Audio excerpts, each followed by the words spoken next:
and spouting in newly torn muddy channels down the slopes.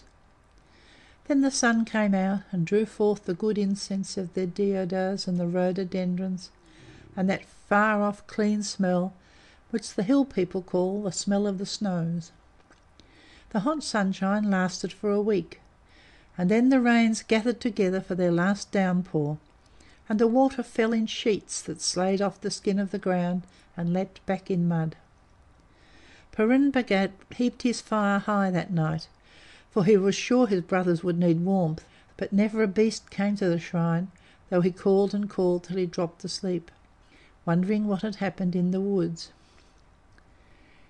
It was in the black heart of night, the rain drumming like 1,000 drums, that he was roused by a plucking at his blanket, and stretching out felt the little hand of a langur. "It is better here than in the trees," he said sleepily, loosing a fold of blanket. "Take it and be warm." The monkey caught his hand and pulled hard. "Is it food, then?" said Puran Bhagat. "Wait a while and I will prepare some."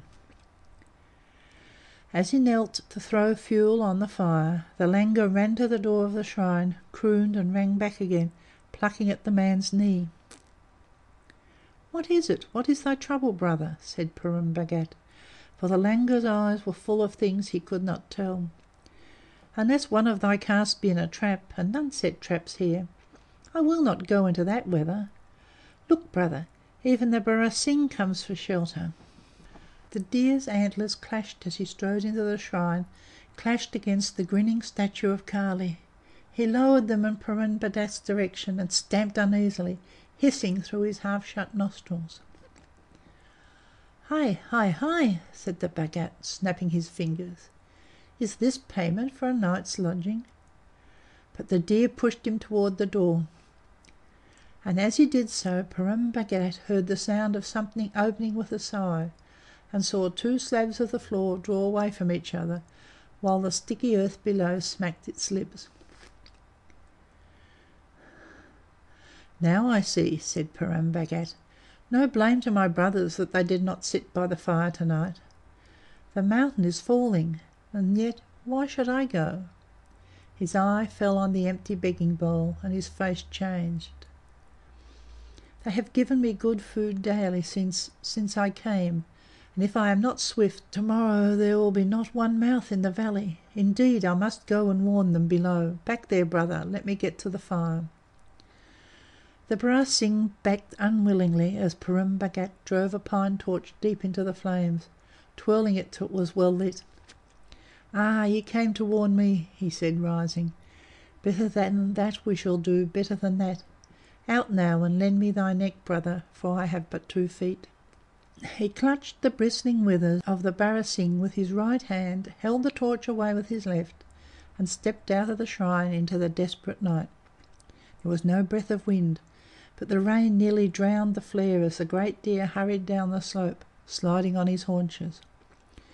As soon as they were clear of the forest, more of Bhagat's brothers joined them. He heard, though he could not see, the langurs pressing about him, and behind him the of Sona. The rain matted his long white hair into ropes, the water splashed between his bare feet, and his yellow robe clung to his frail old body. But he stepped down steadily, leaning against the barasingh.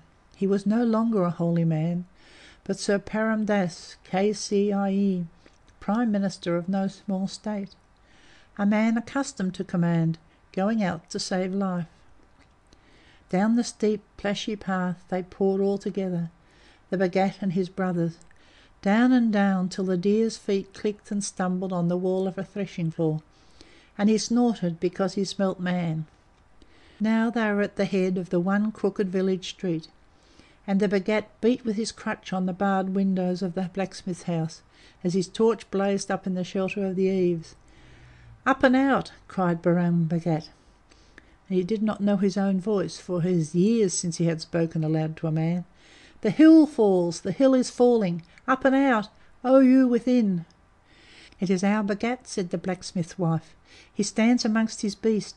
Gather the little ones and give the call." It ran from house to house, while the beasts, cramped in the narrow way, surged and huddled around the Bhagat, and Sona puffed impatiently. The people hurried into the street. They were no more than 70 souls all told, and in the glare of the torches they saw the Bhagat holding back the terrified Barasingh, while the monkeys plucked piteously at his skirts, and Sona sat on his haunches and roared. "Across the valley and up the next hill," shouted Puran and Bhagat. "Leave none behind, we follow." Then the people ran as only hill folk can run, for they knew that in a landslip you must climb for the highest ground across the valley. They fled, splashing through the little river at the bottom, and panted up the terraced fields on the far side, while the Bhagat and his brothers followed. Up and up the opposite mountain they climbed, calling to each other by name, the roll call of the village, and at their heels toiled the big Barasingh, weighted by the failing strength of Puran Bhagat. At last the deer stopped in the shadow of a deep pine wood, 500 feet up the hillside. His instinct, that had warned him of the coming slide, told him he would be safe here. Puran Bhagat dropped fainting by his side, for the chill of the rain and that fierce climb were killing him. But first he called to the scattered torches ahead, "Stay and count your numbers." Then, whispering to the deer as he saw the lights gather in a cluster, "Stay with me, brother, stay till I go."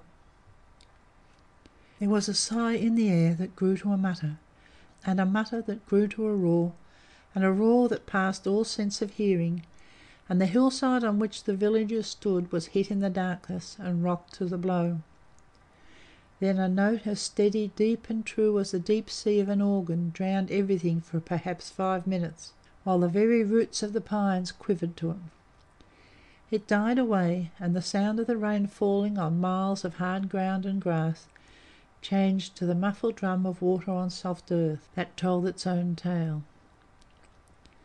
Never a villager, not even the priest, was bold enough to speak to the Bhagat who had saved their lives. They crouched under the pines and waited till the day. When it came, they looked across the valley and saw that what had been forest and terraced field and track-threaded grazing ground was one raw, red, fan-shaped smear with a few trees flung head down on the scarp. That red ran high up the hill of their refuge, damming back the little river, which had begun to spread into a brick-covered lake. Of the village, of the road to the shrine, of the shrine itself and the forest behind, there was no trace. For 1 mile in width and 2,000 feet in sheer depth, the mountainside had come away boldly, planed clean from head to heel. And the villagers, one by one, crept through the wood to pray before their Bhagat. They saw the Barasingh standing over him, who fled when they came near, and they heard the langurs wailing in the branches, and Sona moaning up the hill. But their Bhagat was dead, sitting cross-legged, his back against a tree, his crutch under his armpit, and his face turned to the northeast. The priest said, "Behold, a miracle after a miracle, for in this very attitude must all sannyasis be buried. Therefore, where he now is, we will build a temple to our holy man." They built the temple before a year was ended, a little stone and earth shrine, and they called the hill the Bhagat's Hill, and they worship there with lights and flowers and offerings to this day.